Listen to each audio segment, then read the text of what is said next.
You know, when you went public, you said, we don't build services to make money, we make money to build great services. Yeah. So my response is, wow, you really meant that. And let's talk a little bit about that. You said I didn't. It seems like you really meant it. Yeah, you really meant it. You know, the statement we don't build services to make money, we make money to build better services, really goes to the heart of the philosophy that we have in running the company. And you know, there's no doubt we're a mission-driven company. I mean, we exist and we wake up in the morning, and the thing that gets us excited is making the world more open and connected, and the things that we're doing to build that. But you know, you can't just focus on that, right? I mean, since the beginning of building Facebook, one of the core things that I've learned is that, you know, in order to do this, we have to build a great team. And in order to build a great team, you know, the best people want to work on a mission that they believe in, but they also want to make a bunch of money, right? And in order to do that, you have to build a great business. We want to build a platform, right? In order to build a platform, we need to build tools that are going to make it so that developers can build the things that they want and make a bunch of money. And in order to do that, we need to have a business model that works for them and incentivizes them. Building a mission and building a business go hand in hand. And it is definitely true that the primary thing that makes me excited about what we're doing is the mission. But I also think that from the very beginning, we've had this healthy understanding, which has been we need to do both. And we're about doing both. And that's a key part of understanding the philosophy that we have. Okay. With the stock price fluctuations, are you finding it like you have to be creative in incentivizing employees to stay, keeping morale up? Is there a morale problem? How are you dealing with that in general? Well, it doesn't help. But look, I think that there are a few things that are important to keep in mind here. First is that Facebook has not been an uncontroversial company in the past, right? So it's not like this is the first up and down that we've ever had. And I think that people at Facebook are fairly used to, at this point, the press and folks saying good things about us and saying bad things about us. And we have a pretty good compass at understanding, here's what we need to build, we're going to stay focused on that. I always make a point when I think that people are being too nice to us or writing too nice of stuff about us to get up in front of the company and say, hey, we're not as good as they say we are now. And then when I think that people are being too critical and underestimating us, saying, you know, I think, you know, we're not as bad as they say we are either. And I think it's really important to kind of keep that in mind. I think people understand that.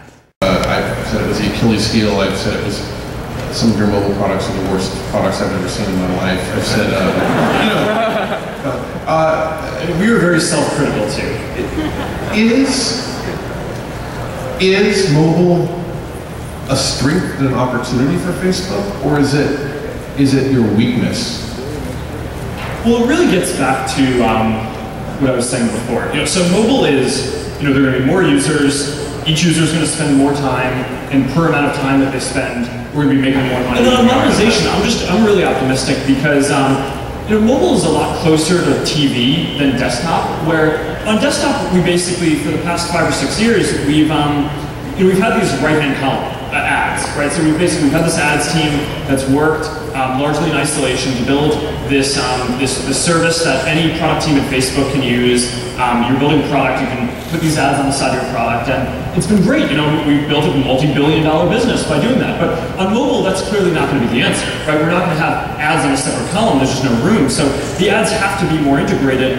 And what we're seeing now is, you know, each of the product teams at Facebook are taking ownership over that. We're seeing some great mobile monetization products get developed, and they're killing it. And the history of how this thing came together is really interesting, right? So the way that I got to know Kevin is they started off building on top of our platform, right? And they had just a great open graph integration that made it so that, you know, you can take pictures with Instagram, you can share them to Facebook, and it's really first class, right? So sharing a picture from Instagram, it basically appears exactly the same as if you shared a photo on Facebook, so it's great. They did a really good job with that. And one of the things that I like to do is that all of our big developers, I just like to reach out to them and get to know them personally, partially because I'm personally just really interested in entrepreneurship and helping other entrepreneurs, but also I just want to get to know the people who are doing great stuff on top of our platform. So I spent a lot of time with Kevin, and over the course of our discussions, we built this roadmap of all these things that we can do together. But then this tension started, which was, they were starting to get a lot of distribution from Facebook, and from them there's this question of, how much do they want to bet on just one company providing a huge amount of their distribution, right? So that became the strategic question for them. And on the flip side for us, there's this question of how much do we prioritize these things, right? So we have this list of cool things that we can do, but then there's this question of, okay, well, we can help them grow, but this might just be specific for them, but without the value accruing to us, we'll probably get to these things more slowly than ideally we would want to. So eventually I just brought up the idea to Kevin, hey, maybe we should just join and become one company. We can do a lot of these things really quickly, and then we decided to do it. So that's basically the game plan, is we're going to execute on the features that we decided earlier. Our mission around Instagram is we think Instagram is amazing and we want to help it grow to hundreds of millions of users. We want to help them out with whatever we can, but we have no agenda in terms of making them go into our infrastructure or something. I know a lot of times companies force companies that they're integrating to do stuff like that. I think it's primarily a waste of time. We're not going to do any of that. We're going to just try to do the things that we would have done if they were an open graph partner, but now we can prioritize them more highly. I mean, they can do a lot of them directly because they have access to our code directly. I clearly missed time drinking water. No, I just stopped awkwardly because I wanted to. You did that on purpose. I'm not sure I'm allowed to ask this question, but I'm going to anyway.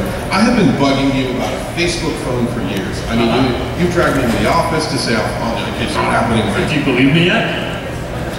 No, I believe that you haven't. Of course I believe you, except that I don't. Because I think that maybe there's like a secret group inside of Facebook that is building like hardware phones, and it's such a juicy story.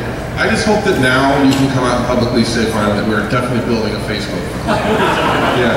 No, see, that's always been the wrong strategy for us. And I mean, it's such a juicy thing to be able to say, they're building this phone, right? And that's why I think people have wanted to write that, but it's so clearly the wrong strategy for us. We're building this network. We have 950 million users soon. It's growing quickly. Let's say we built a phone. Theoretically, we're not. Maybe we could get 10 million people to use it, 20 million. I mean, it doesn't move the needle, right, for us. The strategy that we have that's different from every other major technology company, which is building their own hardware and operating system, right? I mean, Apple, Google, Samsung, Amazon, Microsoft, like everyone. I mean, we're going in the opposite direction. We want to build a system which is as deeply as possible integrated into every major device and things that people want. There's no question that you spend a lot of time thinking about mobile these days. I mean, it's just clear that this is top of mind to you. Yeah, I basically live on my mobile device. Actually, you want to hear something pretty funny? You know the founder's letter in the S1? Yes. I wrote that on my phone. Really? Yeah. You didn't have did your lawyers do anything? Like read it? No, I wrote that. And so you did say you're building a phone. What about search? Really accept that. What about search? Do you ever think about search? I mean, Google Plus must have kind of pissed you off a little bit, right? It's like, hey, watch what we can do back. That's the way I think of it. Search is interesting. We do on the order of 1 billion queries a day already, and we're basically not even trying, right? So, I mean, today, search is, the vast majority of it is people trying to find people, but there are also a meaningful portion of queries which are people trying to find pages, brand pages, other business pages, and apps, right? So there's a bunch of it actually does kind of link to commercial behavior. And I think that there's a big opportunity there at some point, and we just need to go do that. But search is interesting. It's going in this interesting direction. The legacy around search is you get these search engines like Google and Bing and what Yahoo was doing before, that basically you type in keywords and the search engine tells you what runs some magic to tell you what it thinks the answer is that matches your keyword. But I think that search engines are really evolving towards giving you a set of answers, right? It's not just like, here, I'm going to type in something, show me some relevant stuff. It's, I have a specific question, answer this question for me. And when you think about it from that perspective, Facebook is pretty uniquely positioned to answer a lot of the questions that people have, right? So what sushi restaurants have my friends gone to in New York in the past 6 months? And liked? Which of my friends or friends of friends work at a company that I'm interested in working at because I want to talk to them about what it's going to be like to work there. I mean, these are queries that that you could potentially do with Facebook if we built out this system that you just couldn't do anywhere else. And at some point, we'll do it. Do you have a team working on it now? We have a team working on search.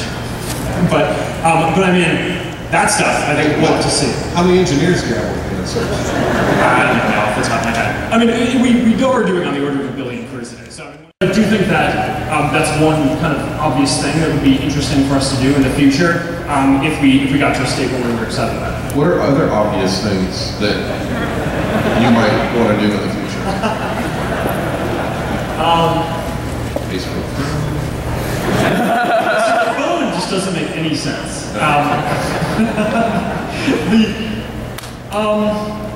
There's a lot of stuff on the platform that I'm really excited about. Let's talk about that for a second, since we're a little over time. But you know, there's Zynga, right? Yeah. Not growing so much anymore. What else is going on there? Are there? So platform is really these two things primarily. I mean, Canvas has been the legacy, right? So there's obviously this big games business, and yeah, I mean, Zynga's had a rough few quarters. I think that they're fundamentally a strong company, but they've lost some share on our platform, and other companies like Kixeye and King.com are gaining, right? So I mean, so it's not kind of all bad news, and we have more people playing games on Facebook platform now than we have in the past. We're up to 235 million people playing games monthly. So I mean, I think the real value is about people being able to bring their information, their friends, to apps, being able to bring context from what they're doing in those apps back to Facebook. Helping apps spread themselves, helping give people more social context and all the things that they're doing. And you're starting to see a lot of really interesting stuff. I mean, Spotify is killing it. They were a good early example. Airbnb, I think, is doing a lot of really interesting stuff, and they're growing quickly. You see examples of things in fitness, and Nike Plus is doing interesting stuff, and Runkeeper. Just a lot of interesting things that are going on, and that's one of the areas that I'm personally really excited about. All right, last question. All right. This is our one. Are you still having fun? Yeah. I mean, for me, it's not really about fun, though. It's about mission. So, you know, people ask, you know, we go through these waves, right? And, you know, there are times where everyone in the world thinks that what we're doing is awesome, and, you know, usually they're too optimistic when they think that, and they're writing stuff like we're whatever. And then, you know, there are times when people are super pessimistic, and, you know, I personally, and this is maybe a perverse thing personally, but I would rather be in this cycle where people underestimate us, because I just personally would rather be underestimated. And I think it gives us good latitude to go out and take some big bets and do some things that really excite and amaze people.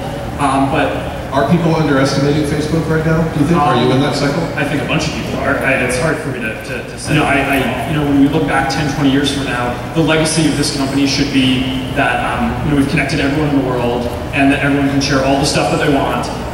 And you know, that's a lot, and that's a lot to get excited about, whether it's fun, exciting, whatever. I mean, some days are hard, some days kick ass, but I think everyone is amped for what we're doing. Well, on behalf of all of us, thanks very much for your time.